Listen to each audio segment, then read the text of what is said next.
Nahuli nga kami sa chismis na meron palang bagong play area dito sa SM Center Lemery. Kaya naman nang makita ito ni Bebe Loves, naku po, for the go agad ang aming bebe. Malawak at maganda nga itong play area kaya siguradong mapapahinto ang inyong mga bebe dito. Ito nga pala yung rate nila, 180 pesos for 30 minutes, plus 50 pesos para sa guardian, then additional 30 pesos para sa medyas. Total of 290 pesos ang nagastos namin para sa kalahating oras na kaligayahan. Inang ko po, medyo masakit sa bulsa. Buti pa dun sa nakwento ng friend ko, sa halagang 300 pesos, may 3 oras ka ng ligaya. Pwede ka nga rin daw matulog at kumain dun.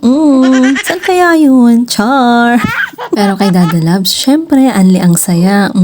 Dada Loves, baka naman. So, eto na nga, excited na si Bebe na maglaro. Sa dami nga ng toys dito, hindi niya alam kung anong unahing laruin. Ang ganda ng kulay, no? Para kang nasa Barbie world. Habang bata pa nga sila, kahit masakit sa bulsa, masaya din na ma-enjoy nilang maglaro sa mga ganito. At sa edad ko nga ito, first time ko lang din mag-enjoy sa ganitong lugar. O diba, dati kasi ako yung pinaglalaruan. Char! Kaya ang sarap talaga minsan bumalik sa pagkabata, yung tipong wala kang iisiping problema, walang stress at puro happy moments lang. Kaya habang bata pa ang mga anak natin, bigyan natin sila ng mga happy moments na pwede nilang balik-balikan. At syempre, mas masaya kung kasama ka sa mga moments na iyon. Kaya naman si Mimi, todo enjoy din. Syempre, for the slide din ang isip bata. Syempre, hindi naman pwedeng si Bebe Loves lang ang mag-slide. At umulit pa nga.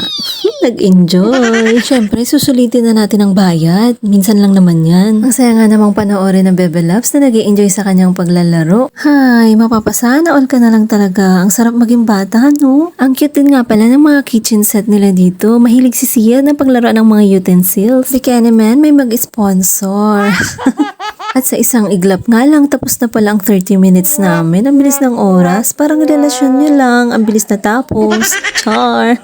All in all, masaya naman yung experience. Kaso yung ending talaga ang mahirap. Tulad ng isang natapos na relasyon, meron at meron talagang isang iiyak. At sa sitwasyon namin, syempre si Bebe Loves yun. Paano ba naman? Bitin na bitin talaga siya sa 30 minutes. Kaya yun na nga, for the iyak na ang Bebe Loves namin. So ayun lang. Thank you for watching our mini vlog. Love, love, love.